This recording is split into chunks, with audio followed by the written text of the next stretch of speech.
Mau menyaksikan kajian Buya Yahya tanpa biaya internet? Segera pasang parabola Al-Bahjah TV di rumah Anda. Bebas biaya bulanan dan tanpa koneksi internet.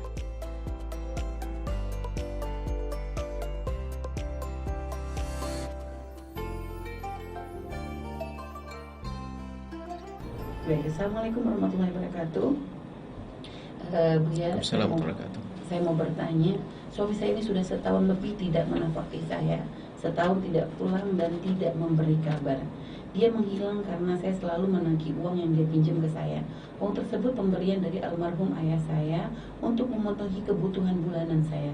Karena almarhum sudah amanah ke saya untuk tidak dipinjamkan ke suami. Karena dia sudah berapa kali pakai uang saya sampai perhiasan saya digadaikan dengan alasan urusan bisnis, ternyata bohong. Ternyata untuk bayar hutang, dan dia pernah selingkuh beberapa kali. Saya di sini sakit 7 tahun. Ketika awal sakit saya minta dia berkumpul di kota saya, tapi dia tidak mau, alasan kerjaan. Dan ibu mertua pun melarang untuk kumpul sama saya. Pertanyaannya, saya harus bagaimana, Bu ya? Karena saya sendiri tidak mau menggugat dia, saya maunya dia yang menggugat saya. Karena harta saya dari ayah masih ada di dia. Dan sebelum kejadian dia menghilang, saya dibatasi komunikasi dengan keluarganya sekitar kurang lebih 2 tahunan. Jadi saya cuma punya nomor kontak dia saja. Apa yang harus saya lakukan, Bu ya? Sedangkan ortunya juga nggak pernah menghubungi orang tua saya, bahkan nggak peduli dengan saya yang sedang sakit ini. Mohon arahannya, Bu ya. Baik, Masya Allah, Subhanallah. Ya, semoga Allah menghindarkan hal-hal yang tidak baik seperti ini pada kita semuanya. Adapun saudari kita yang pertama yang bertanya, yang diuji ini, semoga segera dibebaskan atau dijauhkan Allah daripada petaka-petaka problem rumah tangga seperti itu. Masya Allah. Seorang suami semestinya adalah mereka yang mencukupi dan beri nafkah. Satu. Dan di saat mereka tidak mampu karena punya masalah, tentunya tidak boleh menghilang begitu saja. Harus banyak kata maaf dan menjelaskan kepada pasangan, agar istri itu kalau seandainya uangnya kepakai juga dengan penuh kelegaan.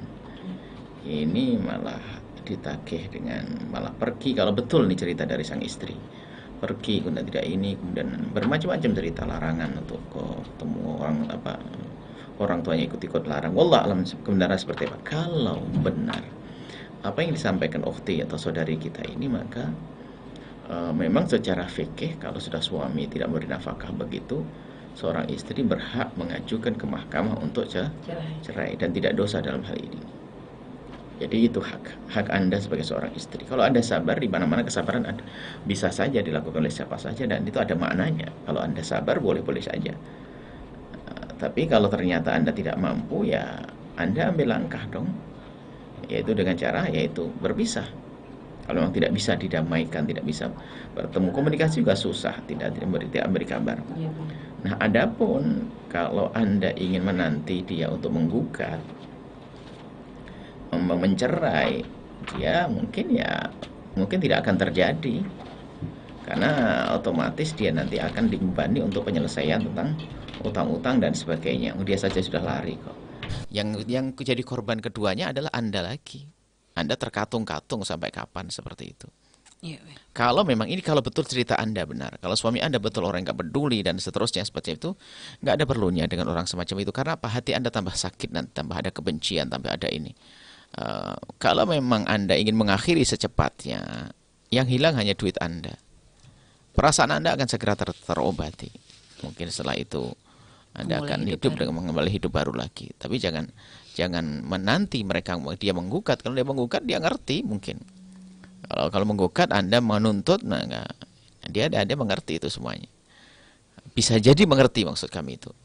Maka Anda yang tahu tentang kemaslahatan diri Anda, perasaan Anda sendiri, kenyamanan. Mungkin sudah tidak nyaman dengan suami itu, dengan kezalimannya semacam itu. Kemudian di sisi lain mungkin Anda seorang wanita yang punya kebutuhan khusus, kebutuhan pribadi yang harus diselesaikan.